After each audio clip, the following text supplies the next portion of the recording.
The popcorn went cold in my hand, the butter a greasy film against my skin. Half an hour past the movie's start time. The silence in the living room was starting to grate. Sarah, usually a stickler for our Wednesday movie nights, was nowhere to be seen. Just when I was about to switch the TV off, the doorbell screamed through the house. I bolted up, heart hammering against my ribs. Relief washed over me as I flung the door open. Relief that quickly turned to a cold knot in my stomach. Sarah stood there, swaying slightly, a stranger in our doorway. Her eyes, usually sparkling with warmth, were glassy and distant. A cloying perfume, sweet and unfamiliar, hung thick in the air. She giggled, a sound light and bubbly, completely unlike her usual laugh. "Hey you," she slurred, her words thick on her tongue. "Movie night, right?" The knot in my stomach tightened. "Sarah, where?" My voice trailed off, the question hanging heavy in the air. "Girls' night gone wild," she declared, the giggle morphing into a loud, unfamiliar cackle that sent shivers down my spine. We painted the town red." Another wave of that unnerving perfume hit me, a stark contrast to her usual lavender scent. This wasn't Sarah, this wasn't the woman I knew. Fear, sharp and icy, wormed its way through me. "Who were you with?" I forced the words out, my voice low and dangerous. Her smile faltered for a second, replaced by a fleeting flicker of something. Fear? Confusion. It was gone as fast as it came. "Doesn't matter," she slurred, pushing past me and into the living room. The movie played on, the soundtrack a muffled backdrop to the turmoil within me. Sarah sank onto the couch, her laughter bubbling up again, a constant undercurrent to the tense silence that had settled between us. Who was she with? Where had she been? What had happened? The questions swirled in my head, unanswered and terrifying. I stole a glance at her, but her face was a mask, her glassy eyes staring blankly at the screen. This wasn't just a girl's night gone wild. Something was terribly wrong. My stomach lurched as I fumbled with Sarah's blouse, helping her dress for work. A flash of crimson caught my eye, a lipstick stain, bright red and brazen, nestled against the white collar. It wasn't the soft pink she usually wore, and it wasn't there yesterday. "Whoa there," I said, holding the blouse away from her. "What's this?" Sarah stiffened, her eyes flitting nervously to the mirror. "Oh, that must have gotten on when I hugged Linda goodbye this morning." Spilled her new lipstick, the klutz. Her explanation felt hollow. Linda, her ever-practical coworker, wouldn't be caught dead with lipstick that bold. But I swallowed the doubt, forcing a smile. "All right, just be careful next time." That was the beginning. Over the next few weeks, cracks started appearing in our once solid routine. Late-night texts became a nightly ritual. The phone screen quickly turned down whenever I walked by. Work meetings stretched into late dinners, her explanations vague and hurried. Then came the receipt, crumpled and half hidden in the bottom of her purse. It screamed accusations. A fancy restaurant on the other side of town, a place we haven't been to in years. Not since our anniversary before the kids came along. My blood ran cold. "What's this?" I asked, the accusation hanging heavy in the air. "Oh, that," she mumbled, snatching the receipt and shoving it into her pocket. "Just a client meeting that turned into drinks. Work stuff, honey, you wouldn't understand." Her voice held a new edge, defensive and sharp. But the lie was clear in her eyes, a flicker of something I couldn't place. The flimsy explanation did nothing to quell the growing suspicion gnawing at me. Things had changed. Sarah's once carefree mornings now involved meticulous makeup routines, a stark contrast to her usual throw on some mascara and go approach. A new perfume clung to her, a sweet, floral scent that made my stomach churn. It wasn't the familiar lavender that had become synonymous with her. Every detail, every change, fueled the flames of doubt. Sarah, the woman I loved, the woman I shared my life with, was slipping away. But where was she going, and who was she going with? Guilt gnawed at me like a persistent rat. Downloading the phone tracker app felt like a betrayal, a desperate act fueled by a suspicion I couldn't shake. But the unease had become a constant companion, a dark cloud hanging over everything. The app confirmed my worst fears. Friday night, her phone pinged at a bar on Elm Street, the Alibi, a place notorious for its after-work hookups. My heart hammered against my ribs, a frantic drum solo in the quiet of the house. Saturday morning, I woke up with a hollow feeling in my gut. Sarah was still asleep, her face peaceful, the image a stark contrast to the turmoil within me. I grabbed my phone, pretending a work call, and snuck out the door. The Alibi was buzzing when I walked in, a cacophony of chatter and laughter. My eyes scanned the crowded room, searching for the flash of blonde hair that would shatter the fragile hope clinging to me. There she was, at a corner booth, laughing with a group of men. None of them looked familiar. Fury, hot and raw, surged through me. I wanted to storm over there, confront her, demand answers. But something held me back. Maybe it was the fear in her eyes when I'd caught her with the lipstick stain, a fleeting fear I couldn't explain. Instead, I melted back into the crowd, unseen, unheard. The image of Sarah, her face lit up with amusement for someone other than me, burned into my memory. The laughter that had once filled our home now echoed in my head, a cruel reminder of the life slipping through my fingers. As I walked away, the question loomed large. Who was this woman I was married to, and what secrets was she hiding? The front door slammed shut behind me, the noise echoing through the empty house like a gunshot. My heart hammered a frantic rhythm against my ribs, adrenaline coursing through my veins. The image of Sarah, laughing with another man, was branded into my brain, a vivid reminder of the betrayal. I stormed into the living room, the crumpled receipt clutched tightly in my hand. Sarah was there, perched on the couch, a book in her lap, a picture of domestic bliss shattered by my arrival. Don't even pretend, I spat out, the words tumbling over each other. The bar, Friday night, care to explain? The book clattered to the floor as the color drained from her face. For a horrifying moment, she looked like a stranger, a ghost of the woman I knew. What are you talking about? Her voice was shaky, but her eyes held a flicker of defiance. Don't play dumb, Sarah, I growled, shoving the crumpled receipt in her face. This receipt, the Alibi, you were there, weren't you? The defiance crumbled, replaced by a wave of shame. She sank back onto the couch, tears welling up in her eyes. The truth tumbled out in a torrent of words, a tangled mess of emotional neglect and a desperate longing for excitement. Years of unspoken resentment surfaced, years of frustrations that had festered beneath the surface of our seemingly perfect life. Each accusation felt like a blow, each defense a flimsy shield against the storm of anger and hurt. The night devolved into a shouting match, our voices rising and falling in a chaotic symphony of pain. Words that had been unspoken for years were ripped from our throats, leaving raw wounds in their wake. Hours later, exhausted and drained, we collapsed on opposite sides of the bed. Sleep eluded me, the weight of the fight pressed down on me, suffocating. The familiar comfort of the bed felt alien, cold, and unwelcoming. Our 25-year life together, the life we'd built brick by brick, felt like a fragile house of cards, teetering on the edge of collapse. The future stretched before me, uncertain and terrifying. Could we rebuild what had been shattered? Or would the foundation of trust, once so strong, crumble to dust, leaving only the wreckage of our dreams? Sunday bled into existence slow and heavy, the silence in the house thick enough to choke on. We moved around each other like ghosts, the air crackling with unspoken words and shattered trust. Every cough, every rustle of the newspaper felt magnified, a stark reminder of the chasm that had opened between us. Breakfast was a silent affair, coffee and toast consumed without a single glance in each other's direction. The tension hung heavy in the air, a suffocating weight on my chest. Monday morning arrived, a monotonous echo of the broken weekend. Sarah, looking pale and drawn, surprised me by suggesting couples therapy. A flicker of hope sparked in my chest, a fragile butterfly battling the storm of doubt swirling within me. Maybe it could help, I stammered, the words catching in my throat.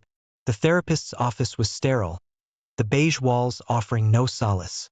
We sat awkwardly on a worn leather couch, pouring out the wreckage of our relationship in measured tones. Her words were clinical, detached, offering tools for communication and reconciliation. A part of me clung to the hope she offered, a lifeline in a sea of despair. But the distrust lingered, a bitter aftertaste in my mouth. Every time Sarah spoke, I searched for a flicker of truth, a hint of the woman I once loved. But all I saw was a stranger, someone who shared my name but harbored secrets I couldn't even begin to fathom. The therapist suggested individual sessions too. Sarah readily agreed, a flicker of remorse, or maybe something else entirely, flitting across her eyes. Over the next few weeks, we became regulars at her office, dutifully attending both couples and individual sessions. But the sessions felt sterile, a forced attempt at CPR on a relationship that might already be dead. The therapist's words bounced off the walls, echoing in the emptiness that had become our marriage. Was this it? Was this all that was left of the life we'd built together? The hollow echo of laughter and whispered promises, replaced by a suffocating silence and a gnawing uncertainty about the future? The therapist's voice droned on about communication styles and healthy conflict resolution, but my mind was elsewhere. It felt like we were discussing the weather on a day a hurricane was about to hit. Suddenly, her words shifted, zeroing in on a specific point. Sometimes, in situations like these, there can be emotional attachments formed outside the marriage. The air in the room seemed to crackle. I stole a glance at Sarah, expecting a denial, a deflection. Instead, she was staring at the floor, her face pale and drawn. A beat of silence stretched, heavy and suffocating. Then, barely a whisper, Sarah spoke. Yes, there was someone. The world tilted on its axis. The sterile beige walls of the therapist's office seemed to close in on me. My breath hitched, a strangled gasp escaping my lips. An affair. The word hung in the air, a dark accusation. Who? I managed to force the question out, my voice hoarse. Mark, she mumbled, the name barely audible. Colleague from work. Mark. The name jogged my memory. A tall, lanky guy with a nervous chuckle. I vaguely remembered him from a couple of work events. Someone Sarah had introduced me to in passing. How long? My voice was a low growl, barely containing the storm raging inside me. A few months, she mumbled, her eyes downcast. It just happened. A few months. The words echoed in my head, each iteration a fresh blow. Months of stolen moments, of lies whispered in the dark. Months of living a double life while I what? Went about my days oblivious. A fool trusting a stranger in my own bed? The therapist, bless her professional heart, tried to steer the conversation back on track, but all I could see was Sarah's face. Guilt was etched there. Sure, but something else flickered beneath the surface too. Was it defiance? A hint of justification? The revelation hung heavy in the air, a poisonous cloud obscuring the future. The therapy session blurred into a fog of questions and accusations. The carefully constructed facade of our marriage had crumbled, leaving behind a gaping hole filled with uncertainty and a bitter cocktail of anger and hurt. One thing was clear. The road to reconciliation, if there even was one, would be long and arduous. The trust that had taken years to build was shattered in a heartbeat. Could we ever rebuild it? Or was this the final chapter, the closing line in the story of our lives together? The car ride home from therapy was a silent war zone. The air hung heavy, thick with the unspoken words churning in my gut. Sarah sat beside me, a statue carved from ice, her gaze fixed on the passing scenery. Every mile felt like an eternity, each tick of the clock an accusation hammering against my skull. Reaching the house, I practically leapt out of the car, the need for fresh air, for any space away from her, suffocating me. Inside, the silence pressed down on me, a physical weight on my chest. The house, once a sanctuary, now felt like a stranger, its walls echoing with the ghosts of our shattered life. Sleep was a distant dream that night. I tossed and turned on the couch, the familiar cushions offering no comfort. Every creak of the floorboards, every rustle in the house sent a jolt of nervous energy through me. The following days were a blur of activity, a desperate attempt to keep the rising tide of emotions at bay. Lawyers materialized like vultures, circling our carcass of a marriage, their voices a droning monotone as they discussed assets and alimony. Financial discussions, once a mundane part of life, now felt like a grotesque autopsy, dissecting the very foundation of our existence. Sarah sleepwalked through it all, a ghost haunting the halls of our once happy home. The vibrancy that had once sparkled in her eyes was extinguished, replaced by a dull ache of shame. She moved with a robotic efficiency, signing papers, answering questions, but her soul seemed to be a million miles away. The house itself felt like a tomb. Every corner held a memory, a photograph, a piece of furniture, silent witnesses to the love that had bloomed and now withered. Laughter echoed in my head, a cruel reminder of happier times. Now, only the suffocating silence remained, a constant companion in this waking nightmare. The revelation of the affair had ripped the rug from under my world.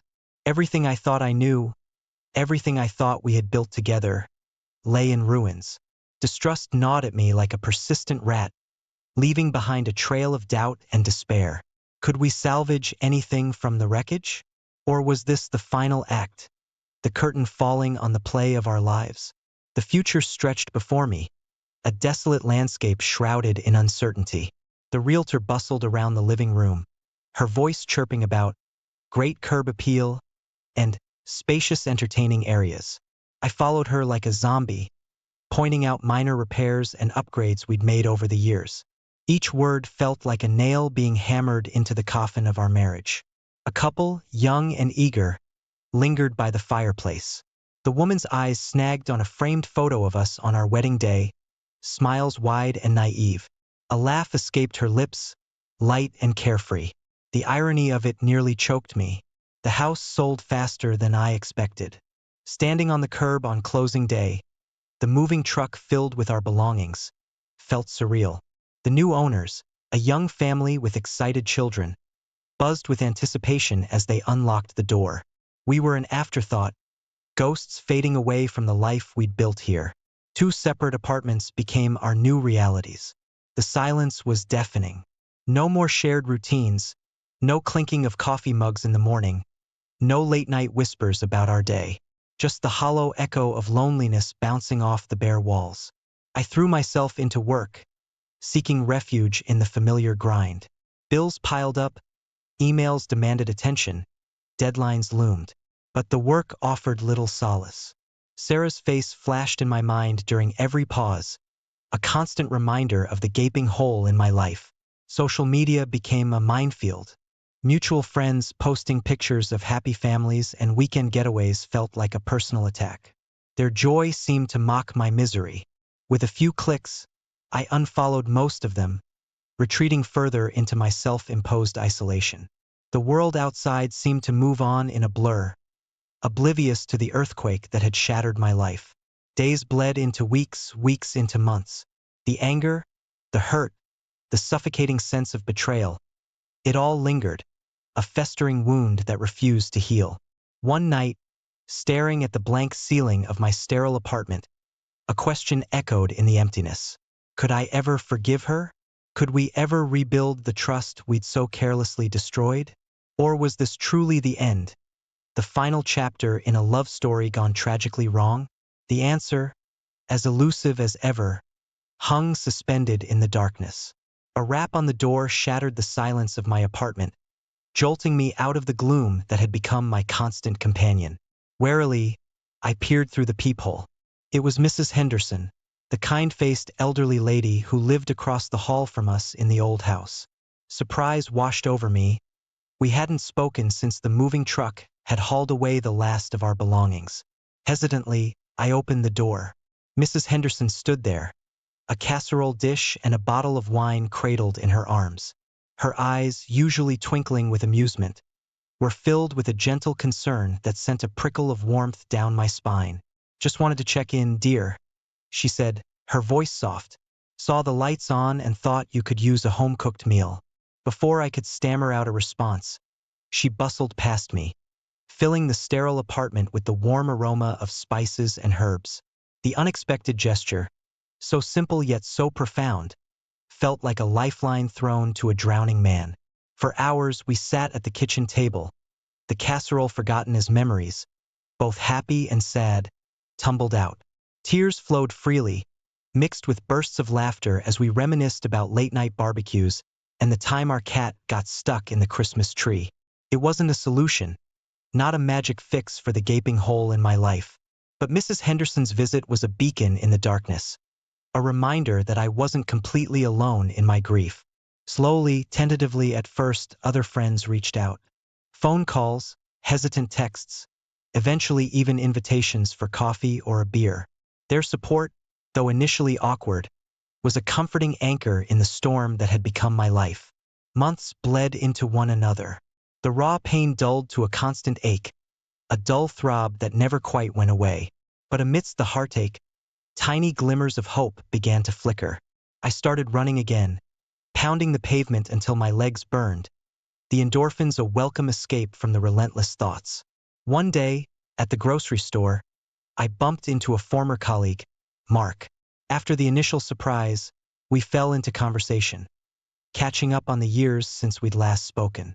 He mentioned a new photography class he was taking, his eyes alight with enthusiasm. The conversation sparked something long dormant within me. Dusting off my old camera, a forgotten relic from a happier time, I signed up for the same class. The click of the shutter, the smell of developing chemicals in the darkroom, the thrill of capturing a perfect shot, all of it brought back a forgotten sense of joy. The class became a refuge. For a few hours each week, I could lose myself in the world of light and shadow, the composition and focus. It wasn't a cure-all, but it was a start, a tiny step towards rebuilding a life shattered by betrayal. The future remained uncertain, but for the first time in a long time, a flicker of hope danced on the horizon. The official document landed on the table with a dull thud. Divorce decree, the lawyer announced, his voice devoid of any emotion. Finality slammed into me, a physical blow that knocked the wind out of my lungs. 25 years reduced to a piece of paper with legalese. The pain was still there, a dull ache that resided deep within me. But beneath it, a strange sense of clarity bloomed. The life I knew might be gone, buried under the rubble of betrayal and heartbreak. But there was still a future out there, waiting to be written. Weeks turned into months, the raw edges of grief slowly smoothing into a dull ache. One evening, after a particularly long day at work, I found myself staring at Sarah's number in my phone's contact list. My finger hovered over the call button, a mixture of trepidation and a strange sense of purpose warring within me. With a deep breath, I pressed the call. The silence on the other end stretched until Sarah's voice, hesitant and uncertain, filled the receiver.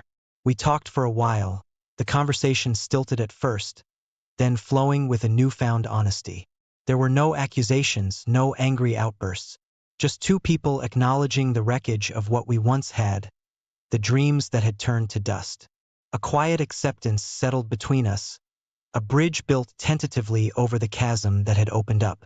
Life continued, a slow and steady march forward. I reconnected with old friends, joined a hiking group, explored the city with a newfound sense of curiosity. The world, once viewed through a filter of anger and hurt, began to regain its vibrancy. There were still moments, of course, when the past ambushed me, a familiar song on the radio, a scent that triggered a memory. The sadness would wash over me, a bittersweet reminder of what I'd lost. But the anger had faded, replaced by a, "You think cheaters always get away with it? Think again." I had this buddy, Mark, solid guy. Thought his wife was the same. Turns out, secrets ain't just for keeping. They're like time bombs waiting to blow your whole life sky high. You see, I fell for Mark's wife, Sarah. Yeah, I know, I'm the worst. One stolen kiss, and it was a race to see how far we could fall. The lies got bigger, the sneaking around got riskier. We were playing with fire, man, and let me tell you, we got burned. This ain't your average heartbreak story. This is about how one stupid decision wrecked families, shattered friendships, and turned my entire world into a damn war zone. You ready for this? It gets messy. The whole "your wife fancies you" thing was a punch in the gut. I mean, come on, Mark, your best mate, is this some kind of weird test? I tossed and turned that night, her face, Sarah's face, flashing through my mind. The next morning, I felt like I'd been run over. Should I tell my wife? Nah, that'd open a whole other can of worms. Best to just forget the whole damn thing. Couple of days pass, and I'm starting to think I imagined the whole conversation. But then there's a Facebook message waiting for me. It's her, Sarah. My stomach flips. Turns out Mark wasn't messing around. Her messages are playful, flirty, bold. It's like she's the cat and I'm some poor mouse she's got cornered. I try to resist, but there's no denying it. The spark is lit. Soon, a couple of messages turns into late-night chats, the kind I haven't had since I was a lovesick teenager. I know this is dangerous territory, but the thrill of the forbidden, it's intoxicating.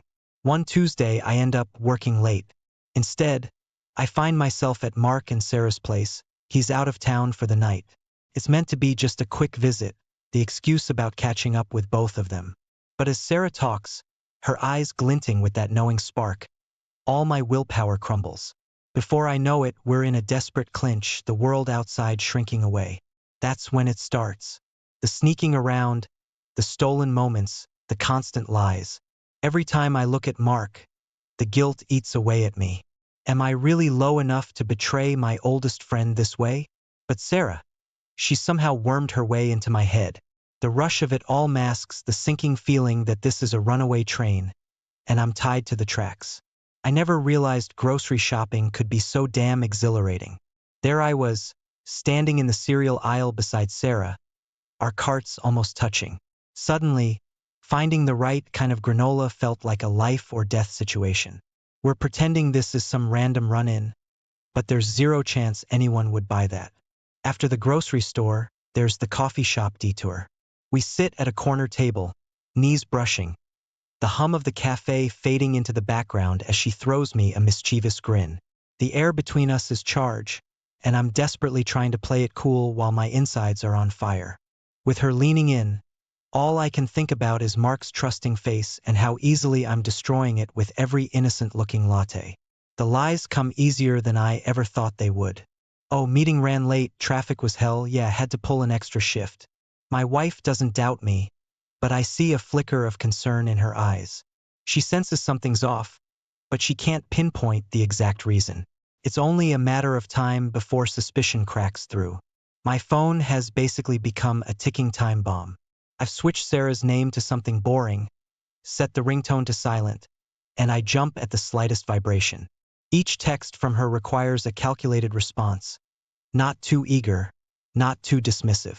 It's all a carefully crafted illusion, and I'm the architect of my own deception. When Mark calls, my heart sinks.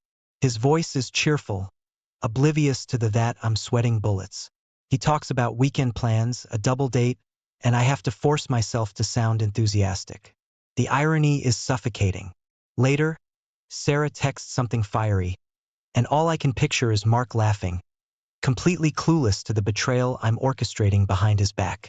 Maybe I'm a terrible person, because despite the guilt, the thrill of the chase still hasn't worn off. It's a sick game, and I'm already in way too deep. Sarah's apartment smells like jasmine and some other scent I can't place. Sin, Mabi. That's the thing about this whole twisted mess. It's poisoned every part of me. I can't think straight, sleep straight. I'm a malfunctioning robot pretending to be a normal husband and dad. Every time I sneak out to see her, it's like playing Russian roulette. Checking over my shoulder in parking lots, glancing at my reflection in windows, praying I don't see someone I know. Paranoia's got its claws in me, whispering that at any second, the bottom's going to drop out. But then I'm with her, and the fear recedes. Her touch sends shockwaves through me. Her laughter makes my pulse race. We're building our own little world, one stolen hour at a time. Except, I know it's a flimsy house of cards. It's perched on lies, and the slightest breeze could tear it all apart. My old phone sits on a dusty shelf. That's my real-life phone calls from my kids, messages from work. My secret phone buzzes, and my heart leaps. It's Sarah, and every text is another nail in the coffin of my sanity. We get sloppy, lingering too long outside her building, letting a kiss stretch out in the driveway. Each reckless move ups the ante. Screw Mark, Sarah hisses, her fingers tangled in my hair. This is real, he doesn't deserve you, and for a dangerous second, I almost believe her. The night everything changes starts just like the others. I lie to my wife some half-baked excuse about a project, and then I'm racing to Sarah. But there's a strange twist in my gut of feeling I can't shake. It's not guilt, not fear, it's a sense of inevitability, like the trap has finally been sprung, and I'm the oblivious rat walking straight into it. My hands won't stop shaking. I'm parked outside this dingy motel, Sarah asleep beside me, and all I can think about is blowing up our sorry little escape. I should march straight home, tell my wife everything, maybe even show her the string of filthy texts, beg for forgiveness or at least punishment. Anything would be better than this limbo. But as the sun starts to rise, painting the motel room in a sickly pink, Sarah stirs. Her eyes lock with mine, heavy with sleep and a familiar hunger. Just like that, the resolve slips away, replaced with a sickening wave of desire and self-loathing. I'm hooked, addicted to this twisted game even though I know the only possible ending is devastation. Back home, the lies keep piling up. My wife gives me a concerned look, asks if I'm okay, and I deflect, muttering something about stress. Inside, I'm dying 1,000 deaths. Every time the phone rings, I practically leap out of my skin. What if it's Mark? Has he figured it out? Is some stranger calling my house with a blackmail scheme? It's amazing how quickly your mind can invent fresh new terrors when you're this deep in deceit. At dinner, I force myself to swallow down the bland chicken, all the while imagining the scene with Mark that's inevitable. Him standing there, broken-hearted and furious. He won't hit me, that's not his style. He'll just look at me with absolute contempt, the kind that burns worse than any punch ever could. That night, I dream of courtroom trials, of my children's tear-streaked faces. I wake up drenched in sweat, gasping for air. My life is a horror movie, and I'm the architect of my own destruction. Sarah calls. It's code now, business jargon, fake names about clients. But I can barely focus on her words. All I hear is that ticking clock in my head, counting down to the moment the bomb goes off. And the really messed up part? I'm not even sure I want to stop it. I don't recognize myself anymore. I see him in the mirror, this pale, haunted stranger, and I hate what he's become. But cutting ties with Sarah is not something I can even fathom. She's sunk her claws into me too deep. Every meeting makes her bolder. No more hushed whispers in dim corners. Now it's hand-holding across restaurant tables, the brazen way she slides into the passenger seat of my car. We're daring fate to strike us down, and part of me knows it's a matter of when, not if. The day it almost unravels is seared into my brain. We're at the supermarket, a risky move, but she insisted. As we turn down the coffee aisle, a familiar voice jolts me. It's Linda, my neighbor, chatting away. If she turns that corner, I yank Sarah away, my face burning. Let's go, I forgot something. Her eyes narrow in suspicion, but she follows, for now. My heart's pounding like it's going to burst from my chest for the rest of the day. If Linda saw even a glimpse, the rumors will spread like wildfire. Mark's misery ramps up a notch. He drops by my office, unloads about Sarah's moods, their fights. I sit there, the picture of concerned sympathy, while my soul squirms. It's torture I bring on myself. He needs a friend and confides in the man who's tearing his world apart. Sarah's not making this easier. There's a new possessiveness in her, a neediness that makes me uneasy. She calls too much, wants to know my every move. When I push back, a flash of something ugly crosses her face. You think I'd let you walk away? After everything? It was meant to sound playful, but my blood runs cold. Suddenly, it's not just about the affair, it's about her. What depths is she capable of? What will she do if I try to end this? My lies fall apart faster than I can spin them. Excuses for work crumble, my stories get jumbled. My wife's patience is wearing thin, her eyes searching mine for answers. It's like a car crash in slow motion, and there's nothing I can do to swerve out of the way. I just have to wait for the inevitable impact. The text was an accident. A stupid, drunken fumble late one night, meant for Sarah and somehow hitting Mark's number. Words I shouldn't even think, let alone type out, beamed straight to my best friend's phone. Took seconds to realize my mistake, but the damage was done. The next morning, I wake up to a voicemail from Mark. His voice is low, a dangerous calm. We need to talk. Come over now, my stomach lurches. If he read that text, my entire world is about to implode. Frantically, I come up with idiotic excuses for my wife urgent work crisis. Surprise call. She sees right through my lies. Her eyes, once filled with concern, are now hard with suspicion. On the drive over to Mark's, all I can think is this might be the last time I see them, my family, before everything falls apart. Sarah's not answering her phone. Useless. I need to control the damage, but my mind is a jumbled mess. Mark greets me at the door, no handshake, no forced smile, just that grim set to his jaw. He ushers me into the living room, the same room where we've had countless beers, watched countless games. Feels foreign now. Cut the crap, he spits. What the hell's going on with you and Sarah? He holds up his phone, screen flashing that damning text. My lies crumple like wet paper. All I can manage is pathetic apologies, weak denials. He doesn't buy it. Fury explodes in his eyes, the kind of rage that makes him unrecognizable. He's ready to throw me out, maybe beat me down. Instead, he drops a chilling line. Get out. Think about how you're going to tell your wife. The drive home is a blur. I make it inside somehow, legs leaden. I can't look my wife in the eye. Guilt and shame choke me. The coward's way out is to run, disappear. But some shred of decency keeps me rooted in place. The next few days are a living hell. Sarah's furious, hissing accusations, alternating with desperate pleas for me not to leave her. My phone lighting up with unknown numbers and hang-ups makes me jumpy. Has Mark told everyone? Are strangers about to expose me? Then it comes. The email to Mark's work inbox. A single blurry photo me and Sarah locked in a kiss. No sender name, no message, just the damning proof of my betrayal. All my careful lies, my pathetic attempts at control, are useless now. The bomb has gone off and the fallout is going to be devastating. The silence in the aftermath of Mark's fury is worse than any shouting. He doesn't even look at me, just moves like a machine packing Sarah's stuff. Her tears and pathetic attempts to defend herself fall on deaf ears. Mark's a man transformed, the good-hearted buddy replaced by this cold, merciless stranger. They're gone with a slam of the door. It echoes through my house, my soul. Mark's last words ring in my ears, the most dangerous kind. He's right, I was the snake in the grass, the one nobody saw coming. Facing my wife is the next circle of hell. How do you even start that conversation? Every time I open my mouth, pathetic excuses die on my lips. She sees through me.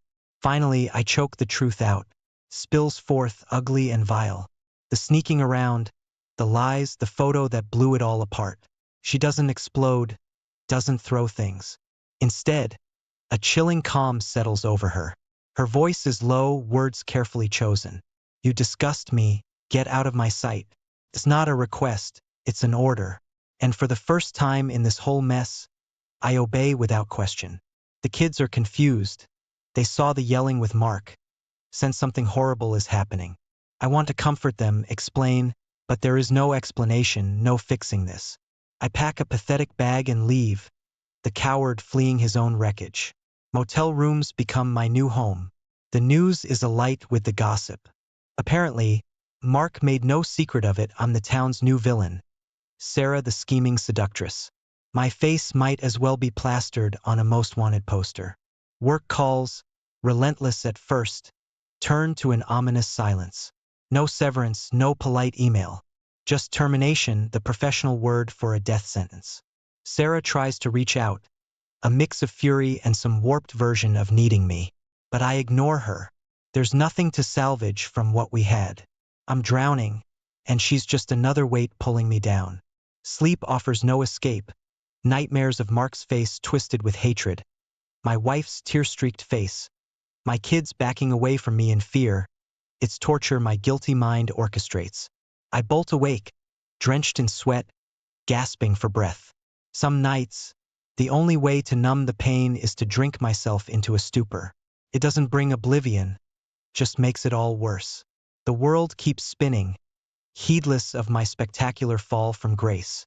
I'm the ghost now, haunting dingy motels, peering from behind drawn curtains at a world that wants nothing to do with me. Shame is a relentless stalker, my constant shadow. My parents find out. It's my sister who calls, voice tight with barely concealed contempt. My dad is a man of few words, but I hear the disappointment crushing down on him through the phone line. My mom, she just weeps. It's a sound that'll haunt me forever. Word gets back to me about my family. My kids refuse to visit, barely speak to me on the phone. My wife's hired a fire-breathing lawyer. Divorce proceedings are a freight train barreling towards me. It's all deserved. Nothing softens the blow. No excuses I can tell myself anymore. Then the physical symptoms start.